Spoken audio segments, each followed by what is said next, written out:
and you're going to choose how he's going to continue on. That's interactive storytelling, not Heavy Rain. This is why it's probably one of the worst games you can think of. And see the decision making. You know when it says every decision has a consequence? No, they don't. I've actually watched other people's Let's Plays. I didn't replay the game I had, but I watched other people's Let's Plays. I looked at parts where I was at. I think there was one scene, I forgot what this is. Someone was running down the corridor and they turned, like, I think it was right, and then that part was blocked off. And you know what the character just did? Ran the other way. Where's the consequence in that? And also, none of the characters go to different areas, and this is the problem with the advertisement. This is what it was advertised on the UK screens, at least. It was advertised where every decision you make has consequence, and you go, and it takes you to a different route. No, it doesn't. It doesn't. It doesn't take you to a different route. It takes you to the same route every time. Just awful, and I don't know why all the characters have a happy ending. You can make all 4 characters have a happy ending, which is just sickening to the heart and soul. Seriously, I don't know why people call this Game of the Year. It's not. This is actually one of the worst. This is actually one of the worst games of this year. As it, if you know about movie critics, if you understand if you understand what I'm talking about, you know what I mean. You know why the story gets ruined. Even if you, and as I already said, if you play the story right, you already know each character's personality and what they should do. You know what they should do as term the character. You'd be thinking, what is the point of my input?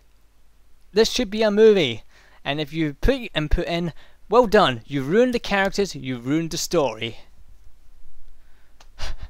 So that's why it failed. It collapsed on itself.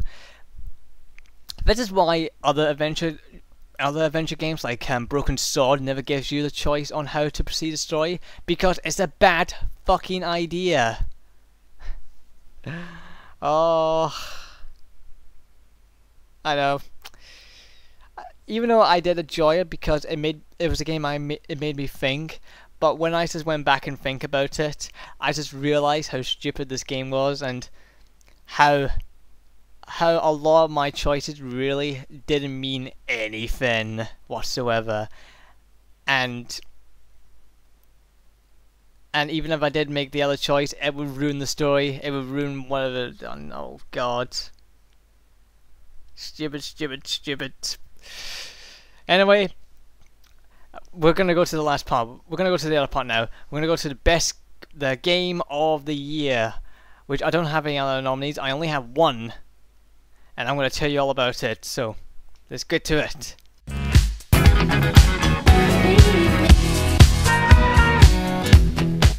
My game of the year. This is actually a game I was deeply impressed with. This is a game that got me involved. It got me involved with his world. It's intriguing story. I mean, the best story ever, I think. The characters and such.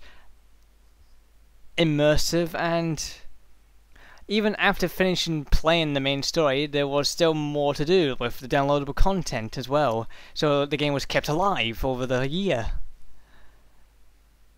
And this is actually a game I played multiple times, which is something I don't really do. Very rarely, actually.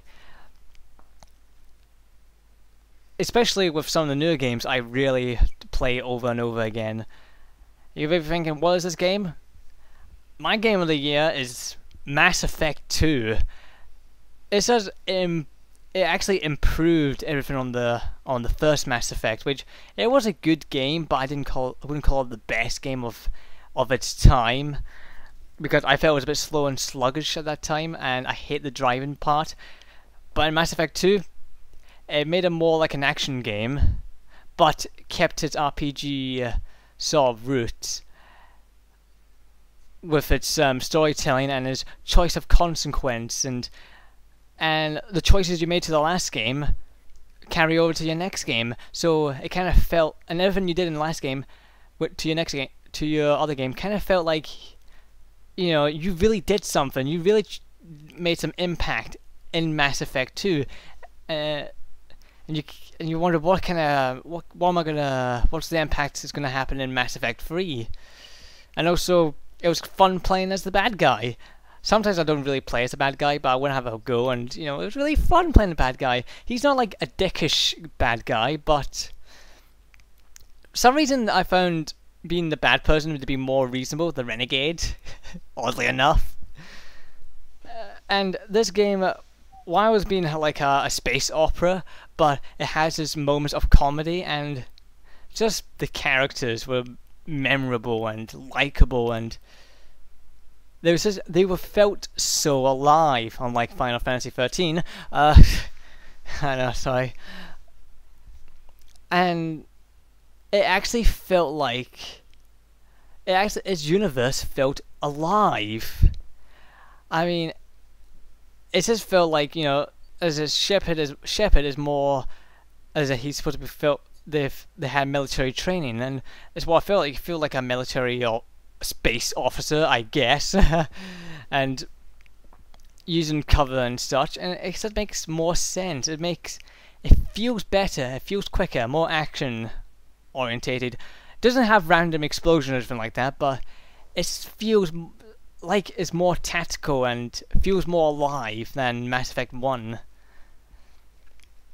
I really don't know what else to say, because you heard how good it is, and with the downloadable content, whatever it's got, most of it was free, but the mission packs were not free, or at least more story missions, which were really intriguing. We deep down more into the storyline, and it gives you enough backstory on the world they live in.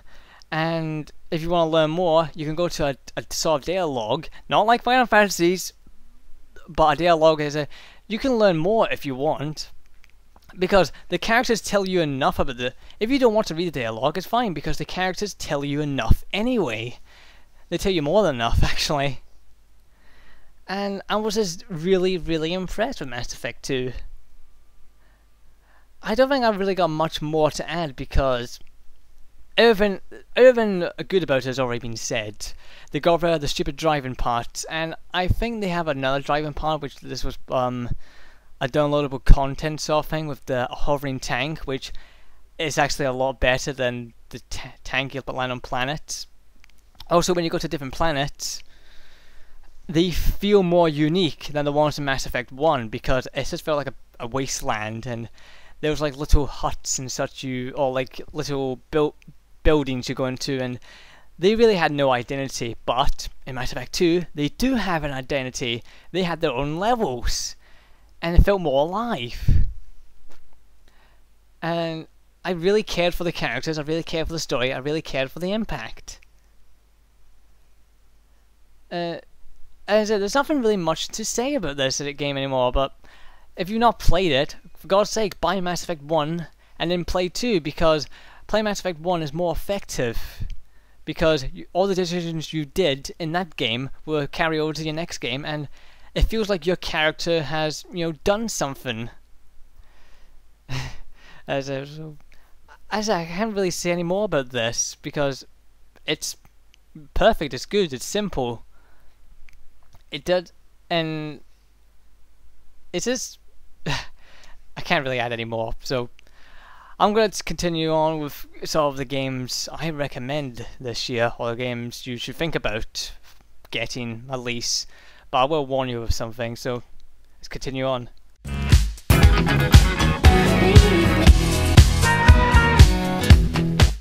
The games you should consider buying, or at least giving a go. I think that a lot of them, I think the ones I've probably considered is like, you know, God of War 3, even though I said it was disappointing, but you should consider buying it just in case you might like it. You know, you could rent it or wait for it to go in price, but it is a game I do recommend.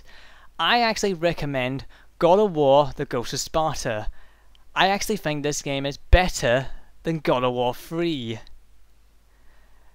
I'm just saying, but yeah, I actually do think it's better than God of War 3. It's a more interesting story, and you're gonna meet Kratos' brother, Deimos, as well.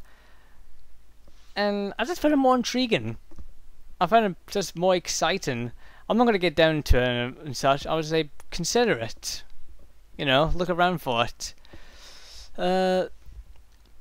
Other games, I would probably like Darksiders, which I should warn you about Darksiders as well. I do sort of say give it a go if you like the Metroid type of games, you know, adventuring around, finding new power-ups and such, kind of like Soul Reaver and such.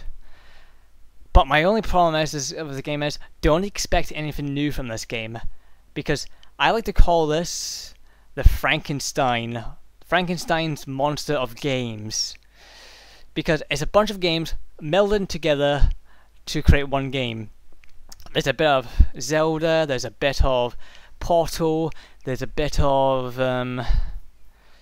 probably a simplified version of God of War maybe, and Soul Reaver. There's a bunch of games sewn on together, and the story doesn't make much sense, because I don't know how the fuck did War got accused for starting the apocalypse on purpose. Why was he accused? I don't understand that. But if you are actually looking for a good adventure game, I tell you that I did have fun with this game. And if you are looking for a good adventure game where you get power-ups and such, and you might get interested in the story or be intrigued by its overall design and the world it is in, I would say give it a go. Or at least, I would say rent it or you can actually probably buy this cheap. I mean, I wouldn't be surprised if they sell this for £7 or something, or £10. You could probably find it really, really cheap off the internet, or maybe in a bargain bin. If it's in the bargain bin, I don't know. I think you could get it really cheap in game stores, but I know you can get it cheap on the internet. Other games I recommend.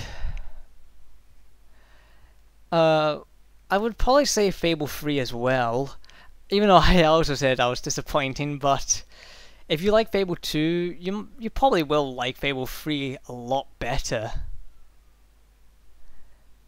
And I already got my reasons for that game. Metro 2033. Some things don't make sense in that game, like how the hell do they breathe in the metro stations? Which, if you're gonna keep replacing the filter, how the hell do they make new filters anyway? Because, you know, they're in an apocalypse. I don't understand, but if you want an atmospheric first-person shooter, just don't expect it to be perfect like Call of Duty. Don't have high expectations for it. I would say give it a go and see what you think. And you could probably get this cheap as well.